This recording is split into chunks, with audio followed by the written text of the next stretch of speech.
This is Austin St. John, Jason, the original Red Ranger. You are watching the Morphin Network.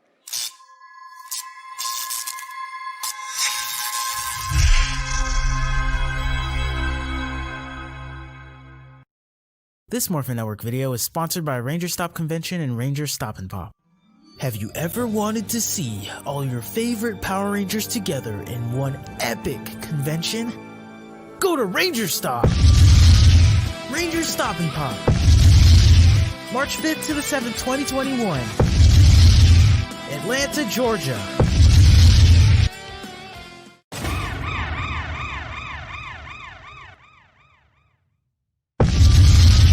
Ranger Stop 8.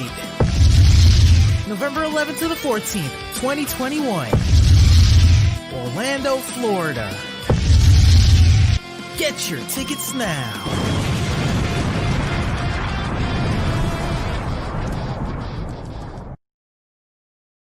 Fox! Fox! Fox! I can't reach him. He must be in Avalon. Hi everyone, how you doing? This is Time Rider Zero, and you're watching. You're watching. God dang it! I'm just so broken up over the fact that Fox is just not here because he's too busy fighting a certain dark knight in order to find the sword of King Arthur. Now, I'm Time Rider Zero, and you're watching Rider Time Podcast. And today's episode, we are watching Kamen Rider Saber, Episode 7, The Sword of the King Lies in Avalon. And what can I say about this episode? It is very suspenseful. There's so much going on, and I'm just dumbfounded. Yeah, I'm just really dumbfounded. It's just so much going on, and I love the energy. But enough about what I'm thinking of, or lack thereof. Let's go into the plot of the episode. So the episode starts off.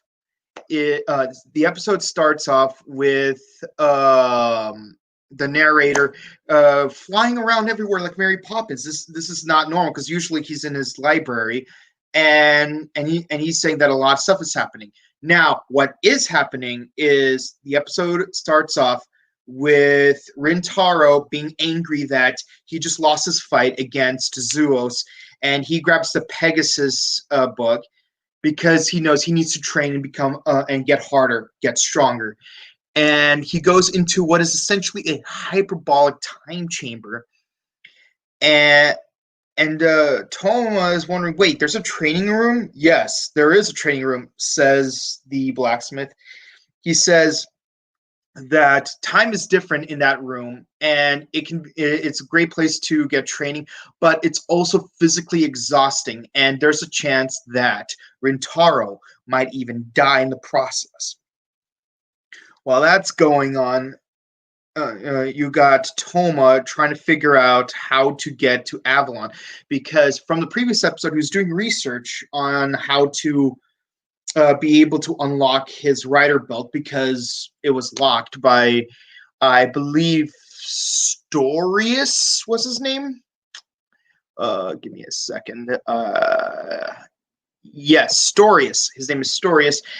He locked up his rider belt, and he needs to be able to use a new power in order to become a rider again, so he could keep his promises.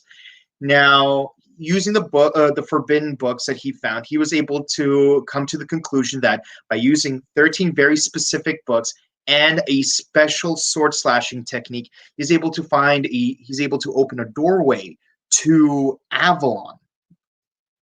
Meanwhile, Rintaro is still training using the Pegasus book and using the Line Senki book and using the Peter Fantasia book. And as it turns out from a flashback he had, this is the same combination of books that his master, the one that was defeated by Zuos, is used to have. So he needs to unlock that level of power. So they need to figure out a way to get to Avalon. And because Toma's unable to open his own writer book, Kento says that he'll be the one to open the doorway because Ren and Oguma need to stay behind in case if trouble occurs. As a result, Toma and Kento go to the pathway to Avalon. Meanwhile, two of the villains have a fight with each other. Well, not so much of a fight. They have an argument, and in that argument, Legiel ends up summoning a monster based off of Medusa, which is interesting because we never really see Medusa in most seasons of Kamen Rider. Now we've had Medusa as a main villain in Saber, but beyond that, we never really see Medusa except in like even in Kamen Rider X, where the first half of the monsters are based off of characters in Greek mythology. We don't have a Medusa. We have Perseus, who can turn characters into stone. But this makes an interesting challenge since if anyone needs a refresher course on Greek mythology, Medusa has the ability to turn people to stone by making eye contact. While that's happening, Mai shows up at the bookstore and finds that Toma did leave a manuscript, and she gets excited because she puts work first. But then she starts remembering that Rintaro was down and out in last episode and hopes that he will be okay. And I'm thinking this could be the start of something good, like because we were getting hints that there might be something going on between them, but this is the episode where we're really getting the ball rolling on that shipping. So Oguma and Ren go to fight Medusa, but they're getting outmatched for the most part. Meanwhile, Toma and Kento get an encounter from none other than Caliber, who uses his own 13-book ritual in order to get to the pathway to Avalon. And there has been references that part of the prophecy requires for two dragons to meet each other at a light source, and only then will the true gates to Avalon be open.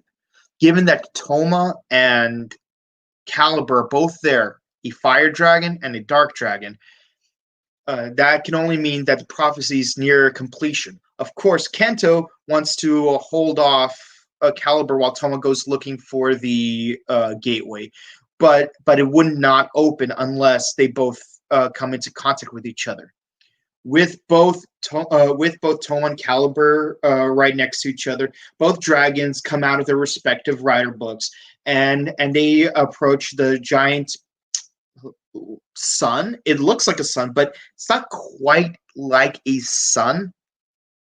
But it does create a doorway, and naturally, Kento tries to hold off Caliber while Toma goes through the pathway. Inside, Kento is met with a mysterious being saying that one should never pursue the sword of should never pursue the sword of King Arthur. Do not go further. Do not go further. Do not go further. But of course, Toma is very persistent. He knows that he wants to protect people. His goal is true. And the only way to be able to protect people is by unlocking the power of King Arthur. So naturally, he's given a test. He manages to get the rider book of King Arthur, but he must fight a specter in order to completely unlock its powers. Meanwhile, Rintaro finally finishes his training, and I swear to God, he looks like Leon Kennedy when he finishes training because his hair's all messed up. And he shows up last minute, seeing that so many people are turned to stone. And one thing I find really interesting is because because the Rider book, because these portal books to Wonderworld are open up at 3 different places.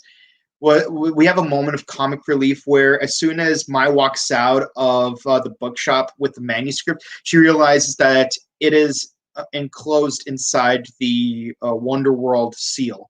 So we got another case of, oh man, not this again.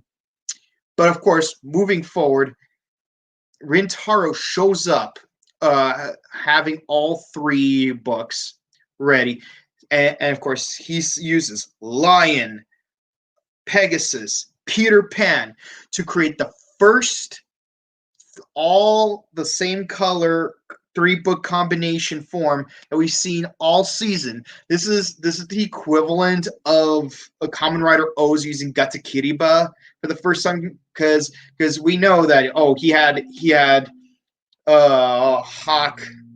He had Hawk and then 2 greens, Hawk and 2 yellows, but now we have all green. So here, Rintaro has all 3 blues, and we see. And I'm surprised there wasn't like a full, complete change in his form. But man, does his armor look gorgeous? Personally, I'm a fan of armor where you have a horse head sticking out, which is why the Horse Orphanok, aka Kiba Yuji, it is my favorite Orphanok in Kamen Rider 5s. But he is mopping the floor with Medusa. However, the enemies retreat before he has a chance to use a finisher. But there is a moment earlier on where, during the fight against the Magids, Mai is thrown up in the air, and we have this comic relief moment where she's in the air a little too long, where she has time to actually pray and hope she doesn't die, and you have these weird facial expressions from Zuos's monster form, where he cartoonishly like opens his mouth up. He's like, "Yes, I am so hungry." But right before she could fall, she gets caught by none other than the gallant Blue Knight, and of course she starts blushing. She's holding onto him tightly, and of course he has a rematch against Zuos, and then Zuos retreats naturally. But the fight's not over yet. So the fight's not over. But this is the first victory that he did have against Zuos. And naturally, Mai just jumps into his arms as soon as the battle's over. Like, we go full glomp. And I'm like, yeah, shipping confirmed. Shipping confirmed. Meanwhile, with that subplot done with in this episode, we move back to Toma, where he completes his trial and he receives the full version of the Wonder Book. But he starts to ponder that his test is not quite over. There's more to his challenge. And of course, that's where the episode ends. Now, we see in the trailer that Oguma might get petrified, and we see King Arthur's Wonder Book turn into a full mecha. And I'm thinking, are we going to be able to have more than 2 appearances by King Arthur? Because with Gatakiriba in Kamen Rider O's, they only had enough budget to show it twice in the show. With Kamen Rider 01, we only got to see the Mammoth Megazord Progrise thing appear only 3 times or so. But King Arthur, I'm hoping we get to see more of King Arthur, especially since when you look at the toy, it's kind of similar to Zuban from Bokenger, aka Sentinel Knight from Operation Overdrive. So I'm really curious how they're going to utilize King Arthur. I really hope they do it in more than just the 1 episode. Now, thoughts on the episode. I think the episode is really well done. I like that I got to see more interaction between the villains and their conflicting nature. I like seeing that Toma is using his detective work and elaborating on how he came to this conclusion, how he figured out how to open the door, that he cited these references from these different tomes. it's really cool. And it just occurred to me his name is Toma, and I'm wondering if that's a reference to the word tome, like which is a type of book. Now, of course, Toma has to do his Arthurian rite of passage. Hai Arutoja Naito. And I'm glad that we actually got to finally see the very first full same color 3-book combination. I'm curious if Kento's gonna do it next or if Toma's gonna do it next. I wonder if Ren or Oguma are gonna be able to do it to begin with. Oh, and we also get to see Caliber transform for the first time. Though we don't see his face, we do see his rider belt. I'm pretty sure you have to buy it from Premium Bandai. Let's see. And, I love the subplots. I love the character interactions. I love that we get to see more of Mai and Rintaro developing the relationship. Though I do still personally think that Mai is a little annoying. It is nice to, at the very least, see her act more sympathetic towards others beyond just, oh, I have a deadline. Because even though she got the manuscript from Toma, she still had to put a lot of thought into, I'm worried how Rintaro's doing. And I'm glad to see that there's more to her than just a superficial obsession with meeting deadlines for the bottom line and getting sweets. So it's nice that we get to see more of those interactions. I'm curious to see more about the relationship between the different Majids, because they seem to be fighting each other to some degree, and I want to know, like, what are they competing for each other for? I wonder if they even have the same motives for trying to take over Wonder World and the human world using those books. Like, it'd be interesting if they do have different goals, and that's going to cause them to start fighting each other. Beyond that, it's a pretty good episode. I would give it a 9.5 out of 10. 10 out of 10, really. It was a fast-paced episode, but it was built up to at least, so I'm happy for that. That's pretty much it for this episode. In terms of my review, I don't know what Fox thinks about it. He didn't leave me a message as to what he thought about the episode, like he did in that one time he was absent for 01. But stick around for episode 8 that we're going to be reviewing next week. Now, moving on to the comments, we just have the one comment. Alvin Haro says, "Where can I watch?" Well, I cannot say where directly, but I would say a good place to start is if you're on Facebook, go join a couple of Facebook Kamen Rider groups. I'm pretty sure they will either be able to privately tell you where you could watch episodes, or in some cases they might even post the episodes up on the group page on a weekly basis. So that would be the best advice I could give you. For obvious reasons, I can't point to any specific websites, but the good thing about Facebook is you have a community to point you in the right direction. So think of this as your journey to Avalon. With that said, thank you all for watching this episode. I'm sorry it was a little short and Fox wasn't here. I'm Time Rider Zero. And of course, be sure to check if you want to watch previous episodes of Rider Time Podcast, where we did episodes 1 through 6, where we did Kamen Rider 01. Be sure to follow, like, and subscribe to us on Morphin Network, on Facebook, YouTube, Instagram, Twitter. And if Kamen Rider's not your thing, you prefer other shows, don't worry, we got you covered. We also have live interviews with various Ranger actors, voice actors, and sometimes suit actors, which you can watch on our YouTube page. And of course, we also have a Sentai review show, a Sentai special featuring Red Star and Quasar Red. And you can watch our comic book series with Ranger Comic Time with Thunder Chica and Jen Pink. And of course, we have our weekly Power Rangers Focus show, Power Rangers Live with Dagger Boy, myself, Reckless Fox, and Quasar Red, which airs on Saturdays when we review new episodes of Power Rangers Beast Morphers. And again, be sure to check out our previous episodes. Be sure to comment, like, and subscribe.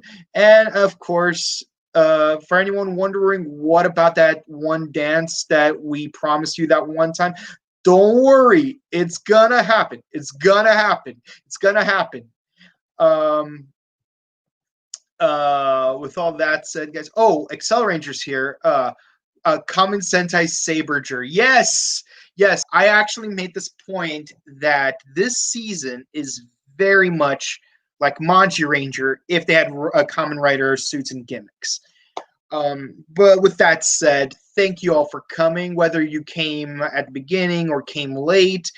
Just thank you all for coming regardless. And of course, we're happy to see you all next week. And don't forget, at the end of every episode this season, we're going to have an anniversary file on Kamen Rider for its 50th anniversary.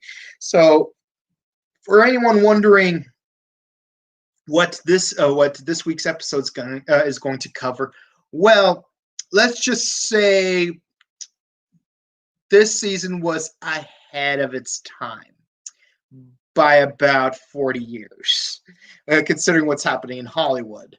But I'm certainly glad that this happened back in the late 70s and not in 2010s. Otherwise, this season probably would not be enjoyed as much. Anyway, see you all next week. Have a good day. Bye.